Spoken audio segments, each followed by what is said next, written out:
Welcome to Inspiration in Action Television, where you'll meet people who will inspire you to bring your dreams to life. Today, I'm with one of my favorite people in the whole wide world, Michelle Valberg, who is a world-renowned photographer. We're actually in her beautiful studio surrounded by the most gorgeous images of the North. And Michelle and I have been on kind of a parallel journey for probably the last 7 or 8 years, wouldn't you say? Yeah, absolutely. Yep. I first met Michelle when we did a story for Regional Contact when I was working at CTV about her gorgeous photography and the books she was producing. And we both started to read about the law of attraction around the same time. And we'd get together and talk about the ideas we had and the dreams we wanted to realize. And oh my goodness, here we are living them. Isn't it fabulous? Yeah, and I just said that to you. Who knew? Who would have thought that 7 years ago that we would be sitting here talking about this and that you would have the most amazing book out called Inspiration in Action? Well, it's a real gift to me, as is our friendship, by the way, I have to say. But I mentioned Michelle is a world-renowned photographer. Your first camera, I think, came as a gift, right, from your dad? I was going to Lake Placid, and my father handed me his DSLR, and he said, "You take photos while you're in Lake Placid." And I'd never held a DSLR, like a big camera, before. It was always a Polaroid or a little brownie or whatever. And I took a couple of photos, and I remember the feeling still. I remember what I was photographing. I remember where I was standing.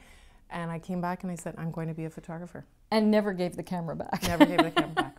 But it has been an amazing journey. And Michelle and I started to really become very close friends when we both, around the same time, connected with the book and the movie The Secret and started to talk to each other about the law of attraction. And in fact, it was she who helped me start my foundation group, the research group for what is now my book. So thank you for that. But while we were doing the research group, Michelle had a vision board. And I'd like you to tell our friends at home what that was like, because it was a pretty spare looking piece of like white cardboard or Bristol board you had in the basement, if I remember correctly, with not much on it. No, there was, I felt I had quite a bit on it. Oh, okay. Sorry. No, that, you know what, it was enough. It was what I wanted at that time. And I found stickers from my son for little airplanes, and I found sayings from magazines and a couple other here and there things that I knew that those, a photo of the polar bears. So I knew that there were things that I wanted to accomplish, and I had never done it before, right? And it's kind of intimidating at first, I think. Because you're putting up there what you really want. Yeah. And I remember you had, didn't you have a brochure of a polar bear expedition you wanted to go on? And then a picture of polar bears sparring? Yeah. And then I achieved that. And that was given to me, the photo that I put on the vision board was given to me by my father, and said, you know, he said, well, I think you should look at trying to do this. As a you know, a leader, or as a photographer, as a teacher. And I had put it beside my computer, and I had it there for a long time. And then that was what I used to put on my vision board. Now I have a photo very similar to She's what taken I put on the vision her board. own picture of the polar bears sparring. So there was the first trip that I believe was like, you know, like you say, when you put your vision board together, it's kind of overwhelming, a little bit unnerving. Like, who am I to be putting my bold dreams up on this board for the whole world to see?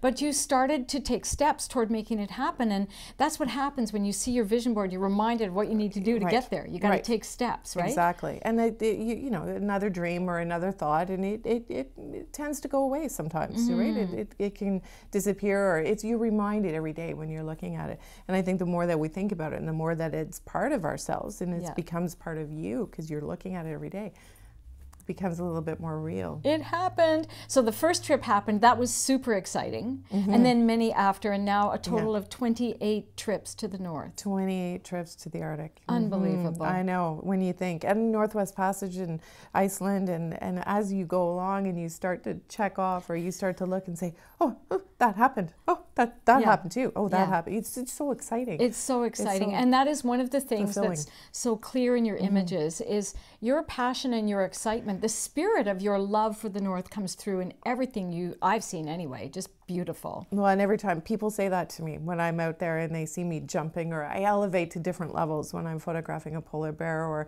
or it's, imagine saying that 6 years ago. Would I have ever said, imagine myself photographing a polar bear? Now I have a children's book on polar bears.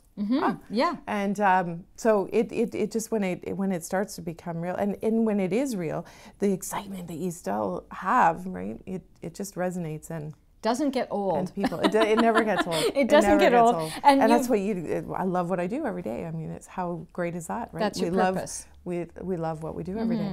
How great is that? Interestingly, that we've had such a great parallel journey along the road, and I think Michelle's book, Arctic Kaleidoscope, came out 1 month before Inspiration in Action came out. It's super cool. And now your book, tell us about that book, because you focused on what in the book? I focused on the people, the wildlife, and the landscape. So I wanted to showcase Canada in a way that maybe people haven't seen before, and showing all that it has in the aspects of those three components, and showcasing Canada, teaching people, I guess, in a way that they haven't thought about Canada's north before. A lot of people think of Canada or the Arctic as cold, white, and flat. You know, it's so much more than that. And we really didn't.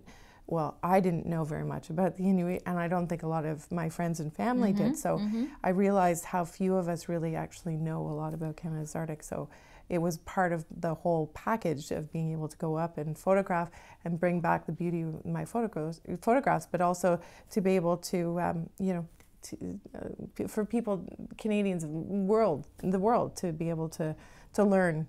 To celebrate the culture that is really our foundation in many ways. It's so hard to believe when you're walking around up there. This is our Canada. Yeah, this is our country. Yeah, and we really don't know a lot about the Arctic. Well, it's taken tremendous courage for Michelle to, you know, pursue a career as a photographer in, you know, any era, particularly this one, but she's a celebrated photographer for her portraiture work and now for her landscapes and her beautiful work in the north. Check out Michelle's website at valbergimaging.com. Or michellevalberg.com. michellevalberg.com, that's what I meant to say, michellevalberg.com. Well, Valberg Imaging is good too. Yeah. So thanks for coming to see us today. Thank you for having me. Love you to bits. Love you more.